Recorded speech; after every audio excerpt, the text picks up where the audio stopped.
دوسرا کیا ہوتا ہے باطل کی خاصیت؟ پہلے تو یہ لیبل لگایا کہ میرا کوئی فرقہ نہیں ہے، حالانکہ دبا کے فرقہ واریت طبیعت سے پھیلا رہا ہوتا ہے.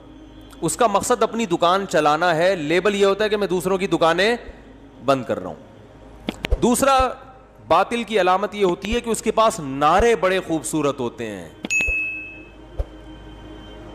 دیکھو جب آپ رشتہ لینے کے لیے جاتے ہیں، رشتے کی مثال ایک دم فوراً لوگوں کی سمجھ میں آ جاتی ہے. یہ اس لیے میں مثالیں دیتا ہوں، مقصد یہ نہیں ہوتا کہ آپ ابھی جمعے کے بیان کے بعد رشتہ لینے چلے جائیں کہیں، ٹھیک ہے نا. یہ ایک مثال دیتا ہوں میں.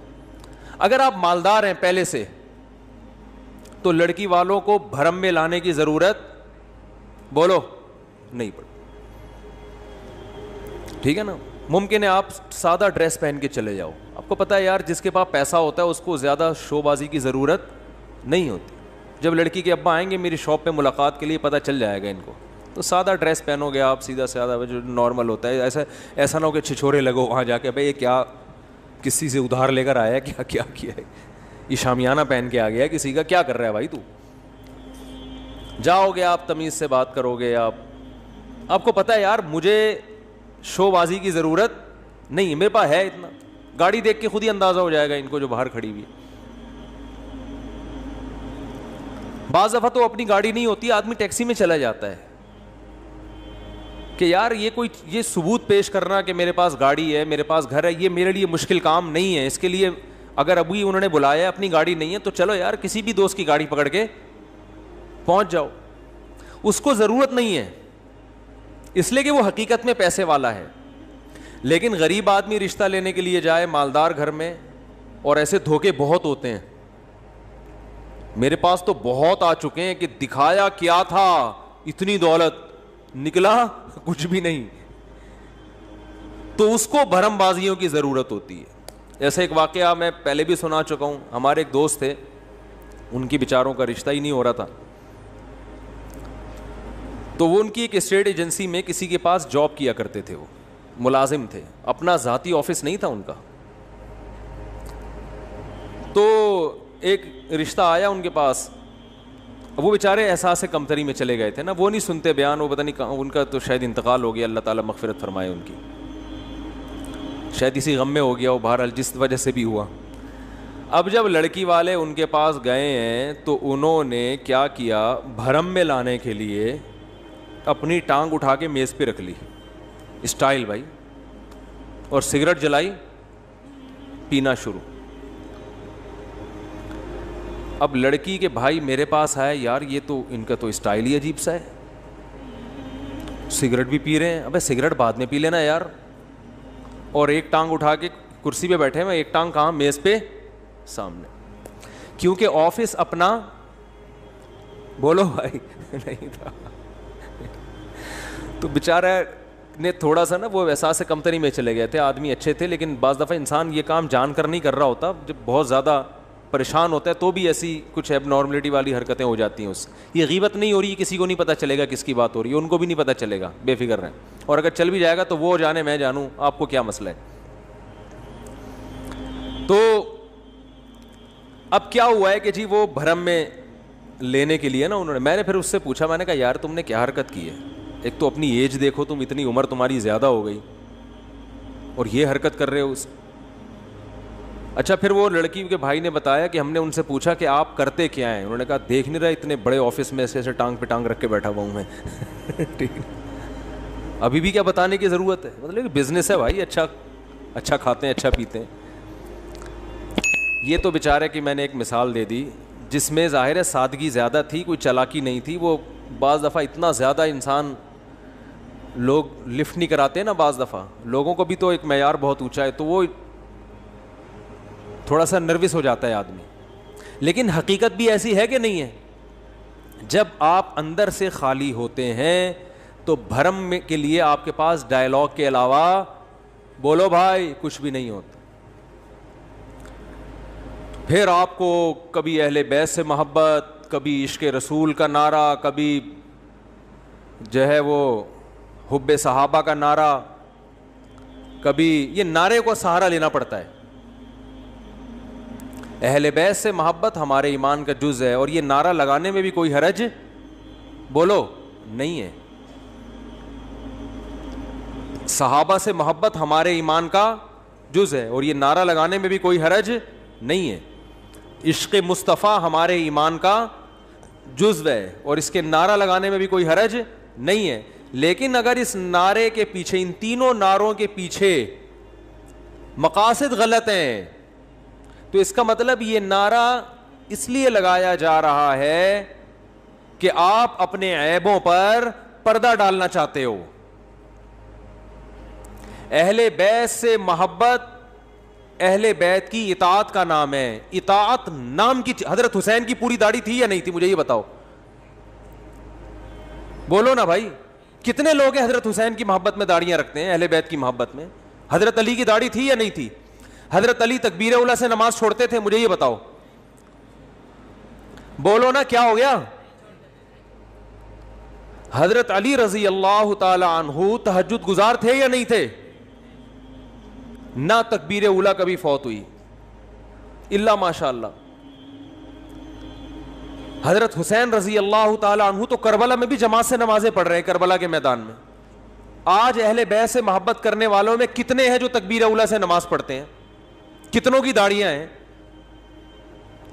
چہرہ اہل بیت کے مطابق بنانے کے لیے تیار نہیں ہے. آپ تقریریں دیکھو, صحابہ سے محبت کے کتنے لوگ دعوے دار ہیں, لیکن کیا صحابہ کو فالو کیا جا رہا ہے؟ صحابہ داڑیاں رکھتے تھے کہ نہیں رکھتے تھے؟ بولو نا بھائی, کیا ہو گیا؟ ربیع الاول صحابہ کے دور میں کئی بار آیا, کیا کسی ایک صحابی نے وہ کچھ کیا جو آج ہو رہا ہے ربیع الاول میں؟ بولو نا بھائی. کسی صحابی نے کوئی کیک کاٹا یا نبی کی برتھ ڈے منائی؟ تو چونکہ فالو نہیں. دیکھو, گھر میں دو بچے ہوتے ہیں نا, اسی طرح قرآن و حدیث کا لیبل بہت لگایا جا رہا ہے. قرآن, میں صرف قرآن کو مانتا ہوں, میں صرف قرآن کو. منکرین حدیث کیا کہتے ہیں؟ میں صرف قرآن کو مانتا ہوں, صرف قرآن کو مانتا ہوں. ارے قرآن خود نبی کی اطاعت کا حکم دے رہا ہے. اب چونکہ قرآن کی آیتوں کو نہیں مانتے نا, جس میں نبی کی اطاعت کا حکم دیا گیا ہے, تو اب ان کو پتہ ہے مجرم ہے, لہذا وہ یہ نہیں کہیں گے کہ ہم جو ہے وہ حدیث کو نہیں مانتے, ہم جو ہے صحابہ کو نہیں مانتے, وہ یہ نہیں, وہ کہیں گے ہم قرآن کو مانتے ہیں جو اللہ کی آخری کتاب, اور قرآن کے سچے عاشق ہم ہیں. او بھائی, آپ اس لیے یہ دعویٰ کر رہے ہو کہ آپ قرآن کو مانتے نہیں ہو. اسی طرح آج بہت سے لوگ ہم صرف قرآن و حدیث کو مانتے ہیں. مقصد ان کا قرآن و حدیث نہیں, فقہا کا انکار ہے کہ قرآن و حدیث کی وہ تشریح جو فقہا نے کی ہے وہ نہیں مانیں گے, جو ہماری کھوپڑی میں آئے گی وہ مانیں گے ہم. لیکن وہ یہ لیبل نہیں لگائیں گے کہ ہم فقہ کو نہیں مانتے. لیبل یہ ہوگا ہم صرف کس کو مانتے ہیں؟ قرآن و حدیث کو. لیبل پہ کام چل رہا ہے مارکیٹ میں ہول سیل کے حساب سے. جس آدمی نے قرآن و سنت کی کوئی بھی بات اپنے پیر و مرشد کے کہنے پہ رد کرنی ہے, وہ بزرگی کا لیبل لگاتا ہے, ہم بزرگوں کو مانتے ہیں. نہیں آ رہی بات؟ ان میں سے زیادہ تر لوگ, سب نہیں, نہ تو قرآن کو مانتے ہیں, نہ قرآن و حدیث کو مانتے ہیں, نہ بزرگوں کو مانتے ہیں, نہ صحابہ کو مانتے ہیں. شاعر نے کیا بہترین بات کی ہے, شرط ایمان مصطفیٰ سے والہانہ پیار ہے. یعنی مصطفیٰ صلی اللہ علیہ وسلم سے جب تک والہانہ پیار نہیں ہوگا, ایمان کی شرط مکمل نہیں ہوگی. لیکن اگلے مصرے میں انہوں نے کہا پیار لیکن پیروی ہے, پیروی دشوار ہے. پیار نام دعووں کا نہیں ہے, پیار نام کس کا ہے؟ پیروی کا, فالو کرنا. اور کہا فالو کرنا بہت مشکل ہے. آگے شاعر کہتا ہے جس کو دیکھو اس کا دیوانہ سرے بازار ہے. یعنی کیونکہ اب لوگوں نے پیار کی ڈیفینیشن ہی کو چینج کر دیا, صرف نعرہ لگانے کو پیار کہا جاتا ہے, لہذا ہر دوسرا آدمی پیار و محبت کا دعوے دار ہے. سمجھ میں آ رہی ہے بات؟ دیکھو, دو آدمی ہونا, ایک باپ کے دو بیٹے ہیں, ایک نالائق ہے اور ایک فرما بردار ہے. فرما بردار بیٹے کو اپنے باپ سے محبت کے لیے زیادہ نعروں کی ضرورت نہیں ہوتی. نعرہ لگانا جائز ہے, اہل بیت کی محبت کا بھی, صحابہ کی محبت کا بھی. میں نعرے کی برائی نہیں کر رہا, میں یہ کہہ رہا ہوں صرف نعرہ نہیں چلے گا. بعض دفعہ وہ لوگ زیادہ نعرہ لگاتے ہیں جو اہل بیت کو یا صحابہ کو یا نبی کو فالو نہیں کر رہے ہوتے, وہ زیادہ بڑے بڑے نعرے لگا رہے ہوتے ہیں. تو دیکھو ایک باپ کے دو بیٹے, ایک فرمانبردار ایک نالائق. جب پیڑے کھانے کا ٹائم آئے گا نا تو نالائق زیادہ چیخ چیخ کے بولے گا کہ میرے ابا بہت اچھے, میں ابا کا بیٹا ہوں. یا وراثت لینے کا جب ٹائم آئے گا, ایسا ہوتا ہے کہ نہیں ہوتا؟ وراثت لینے کے لیے نالائق بیٹا سب سے آگے لائن میں لگا ہوا ہوتا ہے, نادرا کہ وہ دکھا رہا ہوتا ہے بے فارم میں, یہ میرے ابا ہیں. تو بھائی یہ زندگی میں بھی تو آپ کے ابا تھے. چلو زندگی میں خدمت نہیں کی, اب آپ اپنے ابا کے لیے کیا کوئی کنواں وقف کرنا چاہتے ہو وراثت لے کے, یا کیا کرنا چاہتے ہو؟ تو آج نعروں پر مدار ہے, نعروں پر. جو زیادہ نعرے نہیں لگاتا, دیکھو جو میت پہ پھوٹ پھوٹ کے رو رہا ہوتا ہے, لوگ کہتے ہیں اس کو بڑی محبت تھی, حالانکہ کمبخت نے ابا کی بیماری میں ایک دھیلا بھی خرچ نہیں کیا ہوتا, بعض دفعہ, سب نہیں. بلکہ مارنے والا رو رہا ہوتا ہے سب سے زیادہ. تو جس نے قتل کیا ہوتا ہے نا, جنازے میں سب سے زیادہ, آپ نے دیکھا نہیں ہے کیا؟ ارے ایسے بہت سے واقعات ہیں, جس نے قتل کیا سب سے زیادہ جنازے میں وہی رو رہا ہوتا ہے, تاکہ کسی کو شبہ ہی نہ ہو. اور اسی سے شبہ ہوتا ہے بھئی اتنا کیوں رو رہا ہے, حالانکہ اس کے کچھ لگتے بھی نہیں ہے, یہ اتنا کیوں رو رہا ہے, اس سے شبہ ہوتا ہے. بہت سے لوگوں پہ شبہ ہوا ہے, آپ کو پتہ ہی ہوگا کس کس کی بات ہو رہی ہے. بہت سے لوگ ایسے ہیں جو اتنا روئے ہیں مارنے کے بعد کہ شروع میں تو ہمیں لگا کہ واقعی غم ہوا ہے, پھر ہمیں اندازہ ہوا بھائی یہ مسئلہ اتنا تو آدمی اپنے باپ کے جنازے میں نہیں رو رہا ہوتا ہے یار. تو یہ ایک طریقہ ہے کہ اپنے جرم کو مٹانے کے لیے. تو میں ربیع الاول کے حوالے سے بات کرتا ہوں میرے بھائی. جیسے یہود و نصارہ میں بہت سے لوگوں نے اپنے جو علماء تھے, انہوں نے جو مذہبی رہنما تھے, مقتدا تھے, تحریف ہمیشہ انہوں نے کی ہے. تحریف غیر نہیں کرتا, اپنے کرتے ہیں, اندر کے لوگ کرتے ہیں.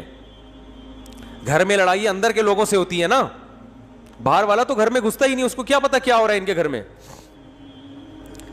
تو میں اب ربیع الاول کے حوالے سے کچھ باتیں آپ کی خدمت میں پیش کروں گا, اور میں ان پہ اپنے جو بھی قرآن و سنت کے دلائل ہیں وہ آپ کے سامنے رکھوں گا. کسی کی سمجھ میں آ جائیں ٹھیک ہے, نہیں آئے تو بھائی قیامت میں وہ خود اللہ کے سامنے جواب دے. آپ کہہ دیتے نا اللہ ہمارے پاس ان کے مفتی صاحب کے دلائل تھے, ان کے جوابات تھے, یہ جوابات ہیں, یہ پیش خدمت ہیں. اللہ مان لے تو ٹھیک ہے, نہیں مانے تو میرے بھائی یا تو میرے چترول لگیں گے یا آپ کے لگیں گے, دونوں میں سے ایک. یا تو میں غلط بول رہا ہوں, یا آپ اگر ان دلائل کو نہیں مان رہے تو آپ غلط. سمجھ میں آ رہی ہے بات؟ تو اپنے مذہبی رہنماؤں کو مت دیکھو.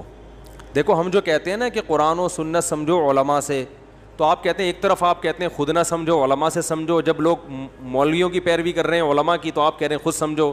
تو قرآن میں دو قسم کے مسائل ہیں. جو فقہی احکام ہے نا, باریکیوں میں جاؤ گے وہ تو آپ کو علماء سے سیکھنے پڑیں گے نا, لیکن جو بیسک عقائد کی باتیں ہیں جن کا غیر مسلموں سے بھی تعلق ہے, اسلام کی بنیادیں ہیں, یہ چیزیں تو ڈائریکٹ قرآن و حدیث آپ کو بتائیں گے. فقہی احکام میں جب باریکیوں میں آپ جائیں گے تو پھر اس میں علماء کا اختلاف ہوتا ہے, اس میں بہت لمبی لمبی بحثیں ہوتی ہیں. اس میں قرآن نے ہمیں علماء کو فالو کرنے کا حکم دیا ہے. وہ ابھی چونکہ ٹاپک نہیں ہے لہذا میں ان آیتوں کی طرف نہیں آتا. تو قرآن ہی میں کچھ مقامات پر حکم دیا ہے کہ خود نہیں, کس کو فالو کرنا ہے؟ علماء کو. کچھ آیتیں ایسی ہیں جن میں آپ نے خود سمجھنا ہے, وہ بہت آسان ہے, ان کا مفہوم بہت آسان ہے, وہ علماء پہ نہیں ڈالی گئی ہیں.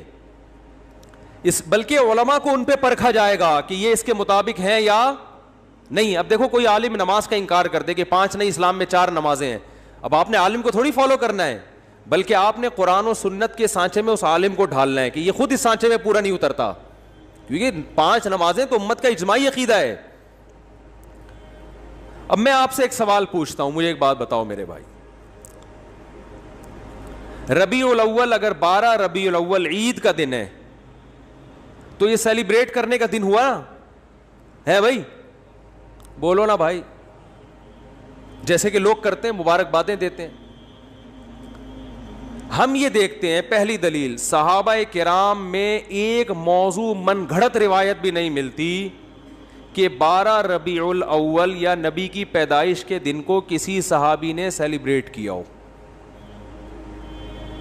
آپ کہہ سکتے ہیں کہ 14 اگست کو بھی تو ہم سیلیبریٹ کرتے ہیں. یاد رکھو 14 اگست کا مذہب سے براہ راست تعلق بولو نہیں ہے, اس کا مذہب سے تعلق نہیں ہے. جبکہ نبی کا دن منانے کا تعلق کس سے ہے؟ مذہب سے. اس کے لیے مذہب سے ثبوت چاہیے. اور بھائی آپ ہر سال 1 جنوری کو اپنی بیگم کے ساتھ ٹور پہ نکلتے ہو, گھومتے ہو, کھاتے ہو, پیتے ہو, آپ کہتے ہو یار ہماری شادی ہوئی تھی تو بیگم آج وہ دن دوبارہ آ گیا قسمت سے, چلو تھوڑا سا انجوائے کرتے ہیں. لوگ سالگرہ مناتے ہیں نا بیگم کے ساتھ, اس کو بدعت تھوڑی کہا جائے گا. وہ بھائی اس کا مذہب سے کیا تعلق ہے؟ وہ آپ کی نجی زندگی. آپ 1 جنوری کو مناؤ, 10 کو مناؤ, 5 کو مناؤ, 6 کو مناؤ, نہیں مناؤ. آپ کا دل چاہ رہا ہے کہ مناؤ تو مناؤ, نہیں دل چاہ رہا تو طلاق ڈے مناؤ. آپ ہمیں کیا ہے, ٹھیک ہے نا, جو مرضی ڈے مناؤ آپ, جو آپ کی نجی زندگی ہے. دن منانے پر گورنمنٹ کی طرف سے بھی کوئی پابندی نہیں, اللہ کی طرف سے بھی کوئی پابندی نہیں. برتھ ڈے کے مخالفت اس لیے کرتے ہیں کہ ہے یہ حماقت کہ آپ کی زندگی میں 1 سال کم ہو گیا, آپ خوشی منا رہے ہو. حماقت کا فتویٰ لگا رہے ہیں, بدعت کا فتویٰ نہیں لگاتے برتھ ڈے پر. ارے بعض کام بذات خود صحیح ہوتے ہیں, لیکن وہ جس جذبے سے کیے جا رہے ہوتے ہیں وہ جذبہ کا تکی نہیں بنتا نا وہاں پہ, اس لیے کہا جاتا ہے غلط رسم ہے. تو برتھ ڈے تو بالکل ہی کامن سینس کے خلاف ہے. شادی بیاہ میں یہ ہوتا ہے کہ آپ کی فار ایگزامپل 1 جنوری کو شادی ہوئی, دوبارہ وہ آ گئی تو بھی کھوپڑی میں آنے والی چیز تو یہ بھی نہیں ہے. سال ہو گیا تو کیا ہو گیا, کون سا تمیز سے گزرا ہے جو آپ جو ہے نا منا رہے ہو.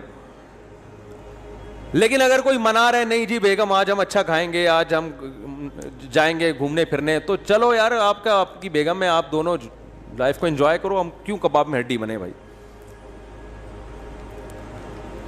زیادہ سے زیادہ یہ کہا جائے گا یار یہ غیروں سے رسم آئی ہے, انگریزوں سے آئی ہے, اس سے زیادہ اس پر اعتراض نہیں ہوگا. اس کا مذہب سے تعلق نہیں ہے. برتھ ڈے پر تو 2 اعتراض ہوں گے نا, ایک تو غیروں سے آئی, دوسرا کہ یار آپ کی موت کے قریب ہو گئے اور آپ کیک کاٹ رہے ہو کہ میں 52 سال کا ہو گیا. 52 سال کے نہیں, آپ کی زندگی میں 52 سال اور کم ہو گئے ہیں, ٹھیک ہے نا. تو ابھی عبرت کا ٹائم تک کیک کھانے کا, کیک کھا کے اپنی عمر اور کم کر رہے ہو. پیسٹری اور کیکوں سے تو عمر کم ہوتی ہے نا. 52 سال کا ہو گئے, شکر ادا کرو, اب تھوڑا اچھا کھاؤ اب, ورنہ جو اس پہ شکر ادا کرو کہ آپ نے کیک کھائے ہر سال, پھر بھی اللہ نے 52 تک آپ کو پہنچا دیا. اب توبہ کر لو کیک سے. کیک اور پیسٹری تو آپ کو پتہ ہے ہارٹ اٹیک کا بہت بڑا ذریعہ ہے. لیکن رسول اللہ صلی اللہ علیہ وسلم ہمیں کامل دین دے کر گئے ہیں. آپ نے ہمیں بتا دیا کہ سیلیبریشن کا ڈے کون سا ہے, عبادت کا دن کون سا ہے. اب نہ عبادت میں کمی بیشی اور نہ ان تہواروں میں کوئی کمی بیشی ہوگی. صحیح ہے بخاری, صحیح ہے مسلم کی حدیث ہے. آپ صلی اللہ علیہ وسلم نے فرمایا, حضرت انس بن مالک راوی ہیں, کہ اللہ زمانے جاہلیت میں عرب ایک خاص دن عید منایا کرتے تھے. آپ نے فرمایا اللہ نے ان کے بدلے ہمیں 2 عیدیں دے دی ہیں, ایک عید الفطر اور ایک عید الاضحیٰ. سمجھ میں آ رہی ہے بات؟ 2 عیدیں اللہ نے ہمیں اس کے بدلے دے دی ہیں. تو اسلام میں جو عید ہے کتنی ہے؟ 2. ان عیدوں میں حکم ہے آپ اچھے کپڑے پہنے, اور اس کی کوئی لاجک بھی ہے نا. لاجک یہ کہ رمضان کے روزے ختم ہوئے ہیں, چھٹی, جسمانی خوشی بھی روحانی خوشی بھی. جسمانی خوشی یہ وہی ہوٹل کے پراٹھے شروع دوبارہ سے, گٹکے کی پرمیشن مل گئی آپ کو, یہ جسمانی. روحانی یہ کہ اللہ نے اتنی بڑی عبادت ہم سے لے لی. ویسے ایک روزہ رکھنا کتنا مشکل ہے, پورے مہینے اللہ نے روزے رکھوا دیے ہم سے, گن پوائنٹ پہ رکھوا لیے نا, فرض کر دیے, ورنہ ہمیں اختیار دیتا تو ہم تو ساری زندگی سوچتے ہی رہتے. اللہ نے کہا رکھنے پڑیں گے بس. تو چلو زبردستی اللہ نے عبادت کروا لی, مگر کروا تو لی نا, اس بہانے اللہ کا نام لینے کی توفیق مل گئی. رمضان نہ ہوتا تو رمضان کی عبادتیں ہوتی نہیں ہوتی. تو یہ دونوں خوشیاں, بقرعید میں بھی 2 خوشی. روحانی خوشی یہ کہ ابراہیم علیہ السلام کی سنت زندہ ہو رہی ہے, گناہ معاف ہو رہے ہیں قربانی کے ذریعے. جسمانی خوشی گوشت کھانے کو مل رہا ہے تازہ, اپنے ہاتھوں کا ذبح کیا ہوا, یقین ہے گائے کا ہی ہے, بکرے کا ہے, یقین ہے, ورنہ کیا پتا بھائی کیا کیا لوگ ہوٹلوں میں کھاتے ہیں کھلاتے ہیں. تو وافر مقدار میں گوشت کھانے سے بڑے فائدے ہوتے ہیں. بیان بھی ہمارے جب ہی سمجھ میں آتے ہیں. لوگ جو اعتراض کرتے ہیں نا مجھ سے, یہ کیا بیٹھ کے باتیں کر رہے ہوتے ہیں شادیوں کی, بھائی آپ جب سبزی کھاؤ گے تو نہیں سمجھ میں آئیں گی یہ باتیں. سبزی کھانے والے کی سمجھ میں, ہندو بہت زیادہ اعتراض کرتے ہیں اسلام کے 4 شادیوں پر, بھائی جب سبزی کھاؤ گے تو کہاں سے سمجھ میں آئیں گی یہ باتیں. گوشت کھاؤ. تو خیر دونوں دو اللہ نے عیدیں دیں. اب مجھے ایک بات بتاؤ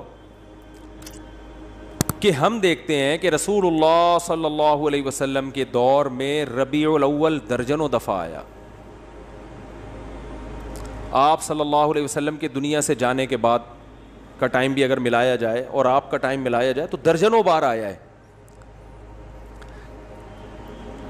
یعنی کوئی ایک ضعیف سے ضعیف روایت بھی نہیں ملتی کہ اس مہینے کو صحابہ کرام نے دوسروں مہینوں سے کوئی الگ حیثیت دی ہو, کہیں بھی نہیں ملتا. حتیٰ کہ رسول اللہ صلی اللہ علیہ وسلم کی جو تاریخ ولادت ہے وہ بھی 12 بنتی نہیں ہے کسی حساب سے. فلکیات کی روح سے اگر آپ کیلکولیشن کریں نا بیٹھ کے, تو نہ تاریخ وفات 12 ربیع الاول بنتی ہے اور نہ تاریخ ولادت. دیکھو اسلامی تہوار جو ہوتے ہیں نا, بلکہ دنیا میں کسی بھی مذہب کے جو تہوار ہوتے ہیں ان کی ڈیٹ میں کسی کا اختلاف نہیں ہوتا, کیونکہ وہ ایسی چیز ہے جو تمام اہل مذاہب کو جوڑ دیتی ہے. جیسے ہندو جو ہولی مناتے ہیں, جہاں بھی دنیا میں ہندو پایا جائے گا ایک ہی دن پہ منائے گا وہ ہولی. عیسائی کرسمس مناتے ہیں پوری دنیا کے کس دن, 25 کو. تہواروں میں اختلاف کسی مذہب میں نہیں ہوتا. مسلمان عید الفطر مناتے ہیں 1 شوال کو. کسی بھی مسلک کا مسلمان ہوگا شوال کی پہلی تاریخ, کیا دیوبندی, کیا بریلوی, کیا اہل حدیث, کیا شیعہ, کیا سنی, کیا حتیٰ کہ جو یعنی جن کی صرف اسلام کی طرف اپنی نسبت کرتے ہیں وہ لوگ, چاہے اسلام سے ان کا تعلق ہو نہ ہو, عید تہوار 1 شوال. وہ الگ بات ہے, 1 شوال میں فرق آتا ہے کہ ہمارے یہاں 1 شوال ایک دن پہلے تو وہاں ایک دن بعد, لیکن ہے 1 شوال. اور بقرہ عید 10 ذی الحج, ان میں کہیں اختلاف نہیں ہوتا. اگر 12 ربیع الاول تہوار ہے مسلمانوں کا تو اس کی تعیین میں اس قدر اختلاف ہے کہ آپ اگر کتابیں اٹھا کے دیکھو گے صحیح حدیث تو ایک بھی نہیں ملے گی, ایک بھی نہیں ملے گی.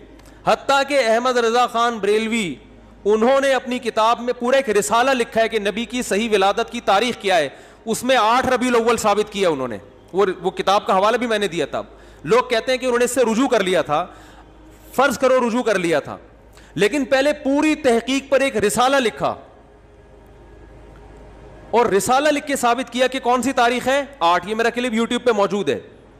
پھر اس سے رجوع کر رہے ہیں. اس کا مطلب کنفیوژن تو پیدا ہو گئی نا. تہواروں میں ایسی کنفیوژن بولو بھائی نہیں ہوتی. مجھے نہیں پتا رجوع کیا ہے کہ نہیں کیا, میں کہتا ہوں فرض کر لو رجوع کیا ہے.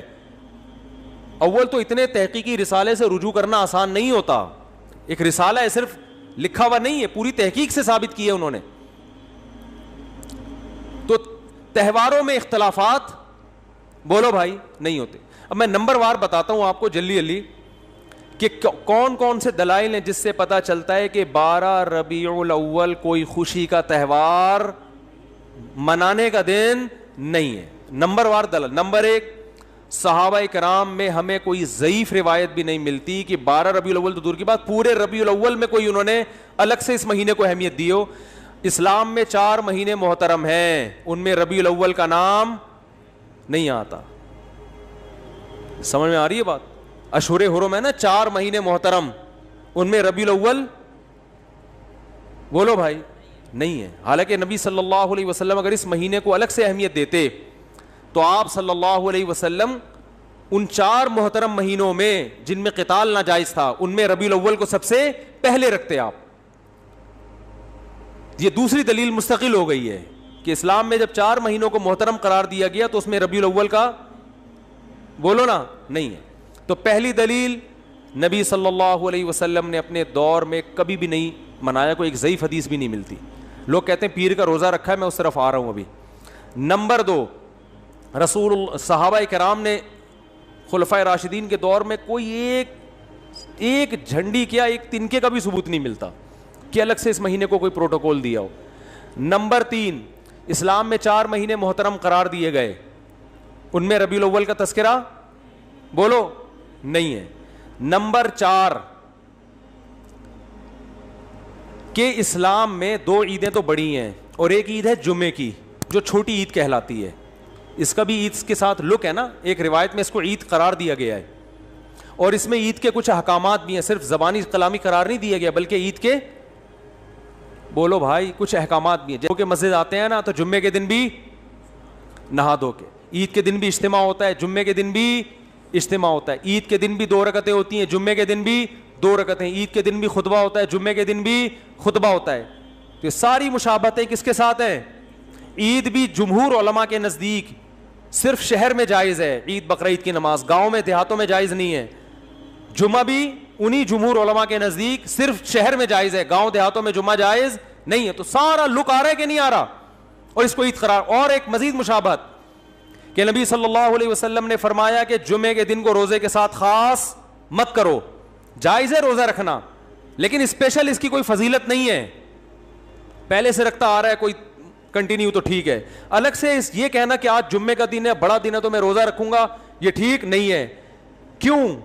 عید کے دن روزہ نہیں ہوتا نا, تو اب بڑی عید تو نہیں ہے, لہذا روزے کو مکروہ قرار دیا گیا. اب مجھے ایک بات بتاؤ, سب سے پہلے جو قوم آئی وہ یہودی تھے نا, ان کے لیے جو بڑا دن تھا گویا مجازی عید تھا, وہ ہفتے کا دن تھا یا نہیں؟ آج بھی یہودی ہفتہ مناتے ہیں, ان کی مجازی عید کون سی تھی؟ ہفتہ. اس کے بعد آئے عیسائیوں کے لیے کون سا دن ہوا؟ اتوار. اس کے بعد آئے مسلمان, تو کون سا ہونا چاہیے تھا؟ پیر کا دن نبی کی ولادت کا دن بھی ہے, اس بات کے زیادہ لائق تھا کہ یہ بڑا دن بنا دیا جاتا, اور اس بات کے لیے بھی کہ وہ ہفتہ اتوار پھر ہم اس کے بعد پیر. لیکن ریورس گیئر لگا دیا اسلام نے, نا نا نا نا نا نا, پیر کا دن نہیں بنے گا تمہارے لیے. بہت مشکل ہے بات سمجھانا, بہت مشکل. ماموں کو سمجھانا, بولو بھائی, بہت مشکل. ماموں بنانا آسان ہے, ماموں کو سمجھانا مشکل.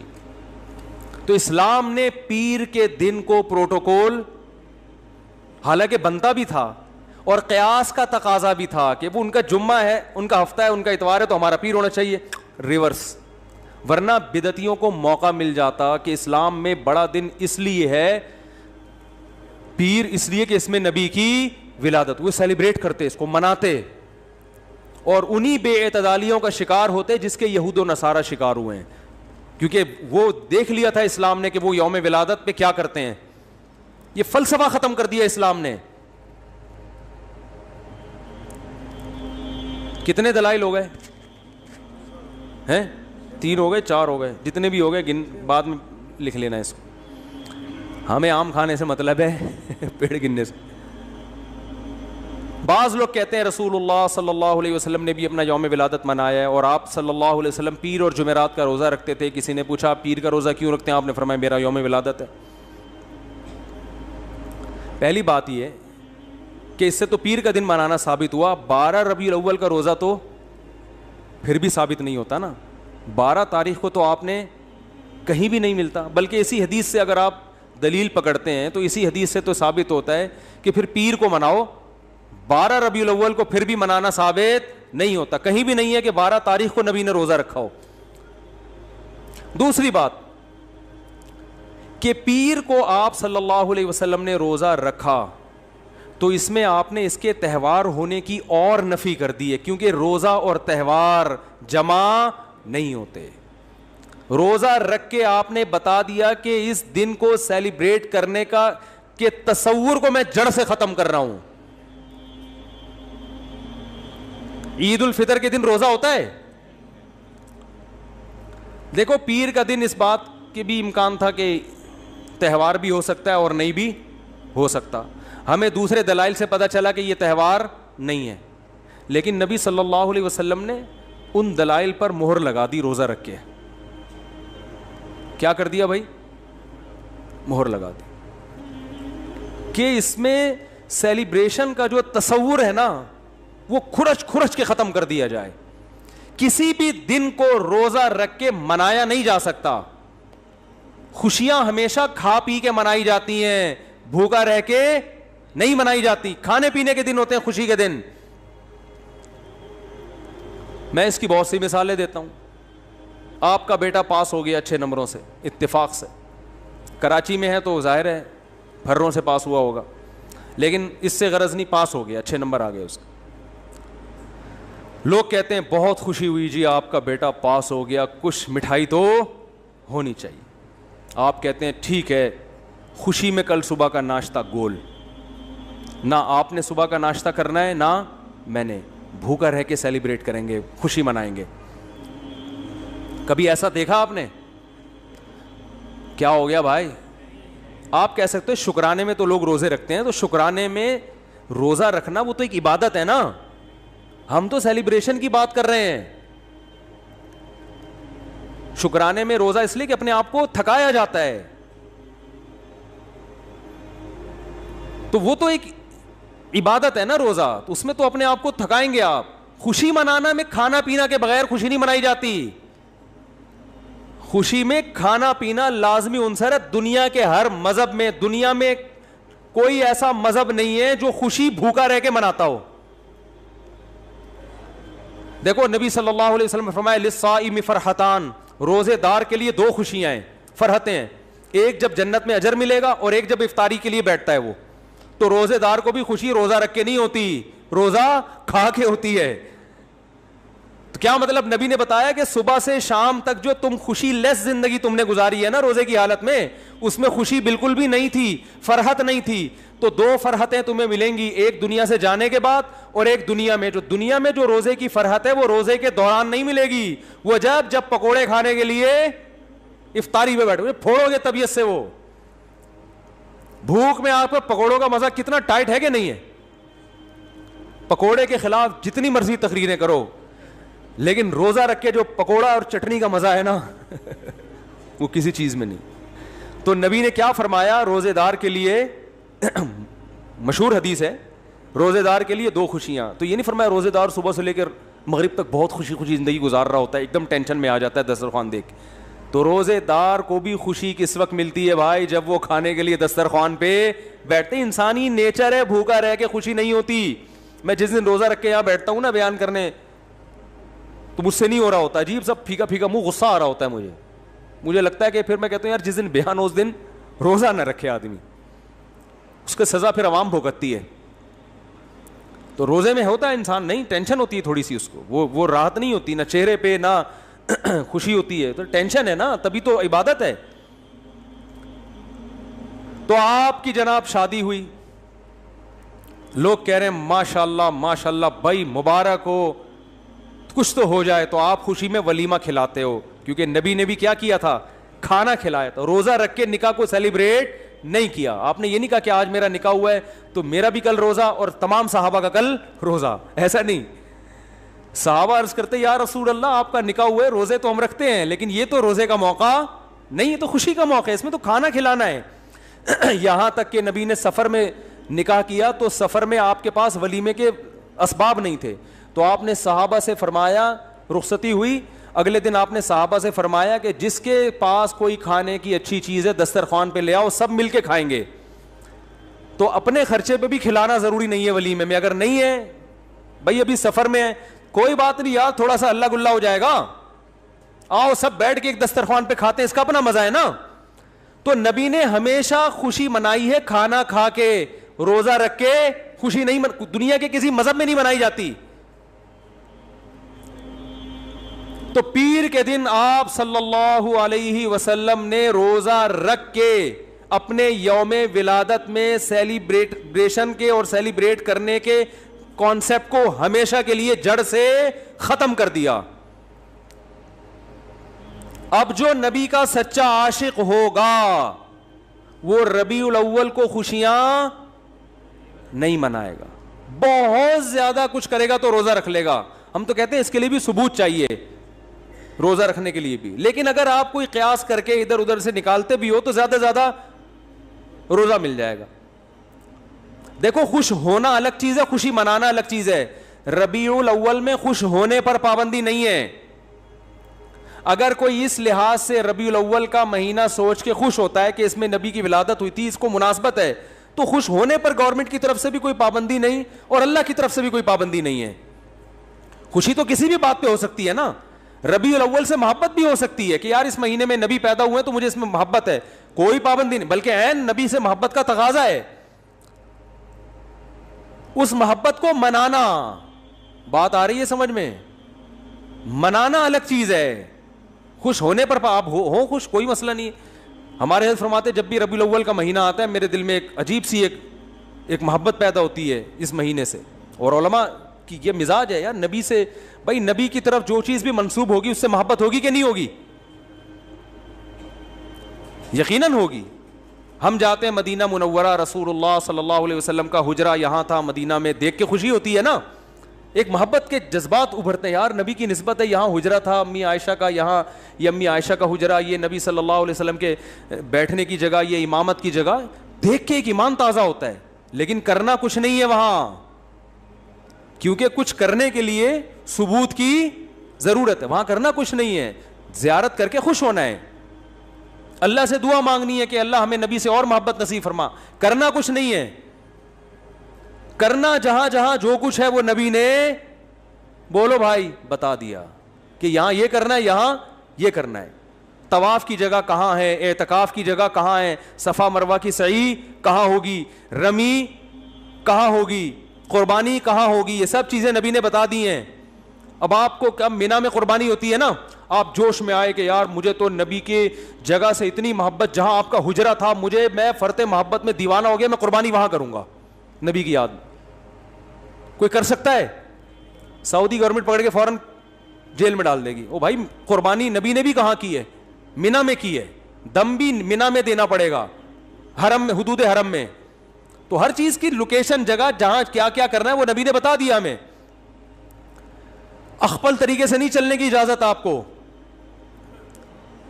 ایک تھوڑی سی دلیل اور رہ گئی, یہ ٹاپک بہت اہم ہے نا, اس کو مکمل ہونے دیں میرا خیال. یہ تھا اس پہ کہ نبی نے روزہ رکھ کے بتا دیا کہ اس کو سیلیبریٹ کرنے کا کوئی تصور بولو بھائی نہیں ہے. ایک اور دلائل تو ایسے بہت ہیں, بس وقت ختم ہو رہا ہے تو ایک آخری دلیل لے کے پتلی گلی سے نکلتے ہیں. اسلام میں جتنے تہوار ہیں وہ دن کی روشنی میں ہیں, راتوں کو بولو بھائی نہیں. رات کو تہوار منانا یہ یہود و نصارہ کا کلچر ہے. رات کو اسلام نے تہوار نہیں رکھے. شب برات بھی اسلام میں اسی وجہ سے نہیں ہے. جو 15 شعبان ہے نا اس کی رات میں عبادت ہے, تہوار نہیں ہے. سمجھ رہے ہو؟ راتیں عبادت کے لیے, تہواروں کے لیے نہیں ہے, سونے کے لیے اور عبادت کے لیے. عیسائی کرسمس کب مناتے ہیں؟ رات کو. ہندو دن میں ہولی مناتے ہیں, مگر ان کی جو رسومات کا بہت زیادہ حصہ رات کے وقت بھی ادا ہوتا ہے. رات کو اسلام نے تہوار اس لیے نہیں رکھے کہ رات میں انسان کی توجہ گناہوں کی طرف جانے کا خطرہ زیادہ ہوتا ہے. اور شاعر اسلام دن کی روشنی میں ادا کیے جاتے ہیں, شاعر اسلام, کیونکہ وہ اسلام کی ایک معرفت کا ذریعہ ہیں. تو اس زمانے میں تو لوگ راتوں کو سو جایا کرتے تھے نا, جبکہ ربیع الاول دن میں زیادہ منایا جاتا ہے یا رات میں؟ رات میں, کیونکہ چراغاں کرنا ہے اور چراغاں دن میں ہوتا ہی نہیں. تو اسلام میں جتنے تہوار ہیں کب ہیں؟ دن کی روشنی میں. تو پتہ چلا اسلام کے تہواروں میں چراغاں ہے ہی نہیں. صحیح ہے نا, کیونکہ دن میں تو لائٹیں نظر نہیں آئیں گی. اب مجبور ہیں رات کو ربیع الاول منانے پر, کیونکہ چراغاں کب ہوتا ہے؟ رات. اور رات کو اسلام میں تہوار, ارے بول لو نا, نہیں ہوتا. اسلامی تہوار دن میں ہوتے ہیں, رات سونے کے لیے اور عبادت کے لیے. چھپ کے اللہ اللہ کرو بیٹھ کے بس گھر میں, پتلی گلی سے نکل لو. تو یہ بھی خود ایک اس بات کی دلیل ہے کہ یہ تہوار جس طریقے سے منایا جا رہا ہے وہ اسلام کے مزاج کے بھی کیا ہے؟ بالکل اپوزٹ ہے, بالکل اگینسٹ ہے. اسلام کا مزاج بھی اس کو قبول نہیں کرتا. تو اللہ کرے یہ باتیں سمجھ میں آ جائیں اور سنت کو فالو کرنا شروع کر دیں. باقی نبی کی یاد میں نعتیں پڑھنا بہت اچھی بات ہے, وہ اس سے کون منع کرتا ہے.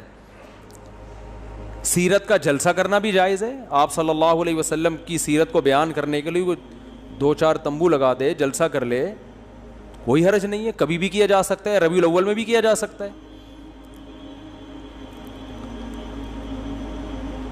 سیرت پر بیان کرنے میں بھی کوئی پابندی, بلکہ عین عبادت ہے سیرت پر بیان کرنا. کسی بھی مہینے میں ہو سکتی ہے, ربیع الاول میں بھی ہو سکتی ہے.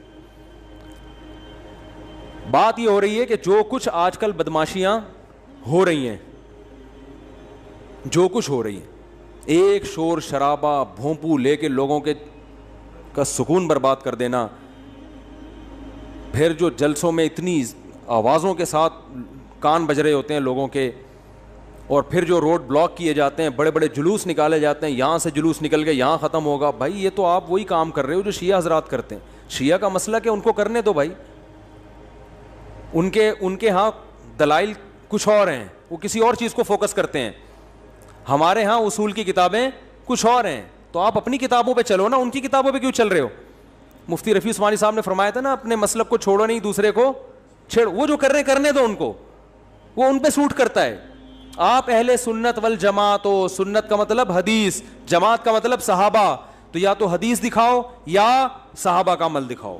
اہل سنت والجماعت کا مطلب سنت, اور دیکھو قرآن کو تو سب مانتے ہیں نا, کچھ لوگ سنت کو نہیں مانتے اور کچھ سنت کو مانتے ہیں مگر صحابہ کو نہیں مانتے. تو اس لیے یہ لقب اہل حق کو دیا گیا.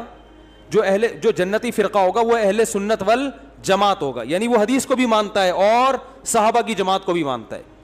تو یا تو بھائی کوئی صحیح حدیث دکھاؤ, یا صحابہ کا عمل دکھاؤ, یا فقہا سے دکھا دو جو قرآن و سنت ہی بیان کرتے ہیں. امام حنیفہ نے کہیں فرمایا, امام شافعی نے کہیں فرمایا, امام مالک نے کہیں فرمایا, امام احمد بن حنبل نے فرمایا, کسی نے بھی نہیں فرمایا.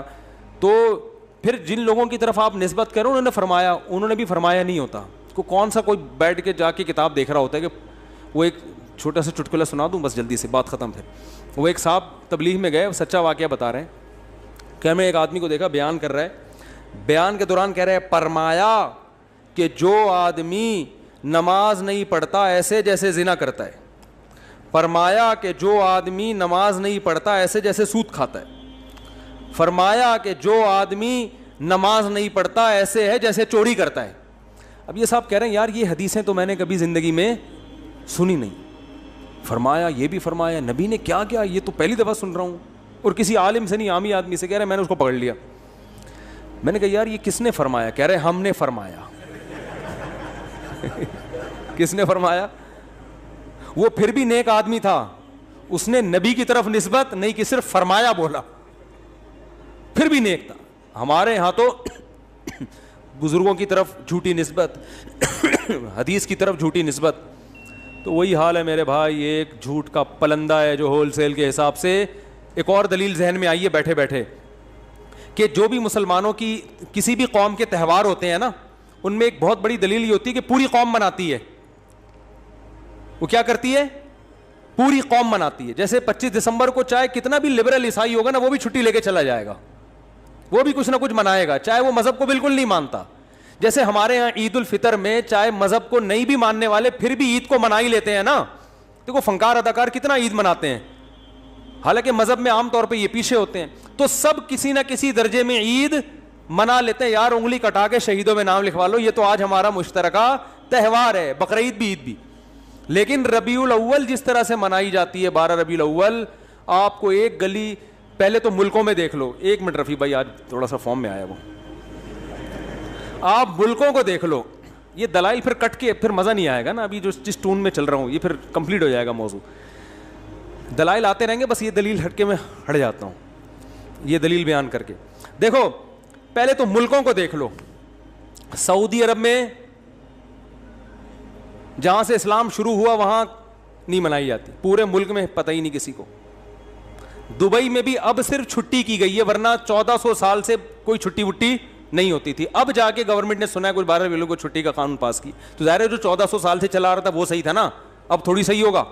ایک آدمی نے مجھے کہا سوڈان میں بھی 3 طلاقوں کو ایک کہنے کا قانون پاس ہو گیا ہے. میں نے کہا سوڈان میں اسلام صدیوں پہلے آیا تھا, ایک 1200 سال پہلے. 1200 سال سے تو 3 تھیں, اب جا کے کیا ہو رہی ہیں ایک. یا تو وہ صحیح تھا یا یہ صحیح ہے. تو اب تو ہو رہا ہے چینجنگ, جو صدیوں سے آ رہی ہے وہ اصل ہے نا اسلام.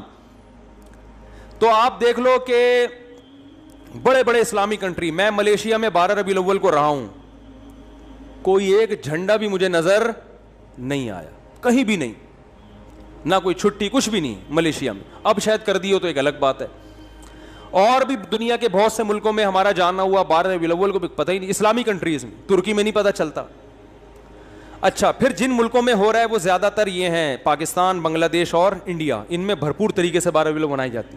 تو ان میں بھی ہر جگہ نہیں ہے, KPK میں نہیں زیادہ تر پتہ چلتا, پشاور میں 12 ربیع الاول کا زیادہ پتہ نہیں چلے گا, کیونکہ 1200 سال پہلے جو اسلام آیا اس میں 12 ربیع الاول نہیں تھی, تو وہ نہیں مناتے اب تک. کہیں کہیں چیدہ وہ ایک آدھ نظر آ جائے گا کہ جھنڈا لگا ہوا ہے, نہیں منائی جاتی. پھر بہت سے شہروں میں پتہ ہی نہیں چلتا, کوئٹہ میں نہیں ہے, بہت کم ہے, نہ ہونے کے برابر. یہ ہے کراچی میں, بلکہ سب سے زیادہ لاہور میں, کراچی میں. پھر جن شہروں میں ہے ان میں بھی پورے شہر میں نہیں ہے. کھارا در میں بھرپور طریقے سے, ڈیفنس میں نہیں ہے. سمجھ میں آ رہی ہے بات؟ کھارا در میں آپ کو لگے گا ایک بالکل ایک نیا دن ہے آج, ڈیفنس جاؤ گے تو کچھ بھی نہیں ہے, حالانکہ وہ بھی مسلمان ہے بھائی. گلشن اقبال میں نہیں ہے. پھر جن علاقوں میں جیسے کھارا در میں یا ناظم آباد میں کہیں منائی جا رہی ہے تو بھی پورے ناظم آباد میں نہیں ہے. ایک گلی جھنڈوں سے بھری ہوئی ہوگی, دوسری گلی میں ایک جھنڈا بھی نہیں لگا ہوا ہوگا. ہماری گلی میں نہیں ہوتا, ایک گھر میں ہوگا دوسرے گھر میں نہیں ہے. پھر جس گلی میں جھنڈے لگے ہوئے اس میں بھی پوری گلی میں نہیں ہے, کچھ گھروں میں جھنڈے لگے ہوئے ہیں, کچھ گھر ویسے ہی سوکھے سوکھے ٹھیک ہے, وہ نارمل لائف کے مطابق نہیں گزار رہے ہیں. تو اس سے بھی پتہ چلتا ہے یہ مسلمانوں کا تہوار نہیں ہے, کیونکہ تہوار ہوتا تو پوری قوم, بولو بھائی, ایک جگہ جمع ہوتی. تو یہ گڑا ہوا ہے, اخپل طریقے سے ایجاد کیا گیا ہے, اس کا اسلام سے کوئی تعلق نہیں ہے. نبی کی محبت میں نبی کی اطاعت کرنی پڑے گی, اور نبی کی محبت میں صحابہ کو فالو کرنا پڑے گا. ان کے طریقے سے ہٹ کر میرے بھائی نبی کی محبت کا دعویٰ برائے دعویٰ ہو جاتا ہے, وہ کھوکھلا دعویٰ ہے جو قیامت کے دن قبول نہیں ہوگا. اور اس سے اسلام کا امیج کتنا خراب دنیا میں جاتا ہے. اسلام تو بڑا پیارا مذہب ہے بھائی, کوئی بھی آئے وہ گورا دیکھے گا تو پریکٹیکل مسلم ہے, عملی طور پر کرنا پڑتا ہے ان کے یہاں کچھ. تو وہ یہ جس طریقے سے یہ سب کچھ ہو رہا ہے, یہ چیزیں غیر مسلموں کو اٹریکٹ نہیں کریں گی آپ کی طرف.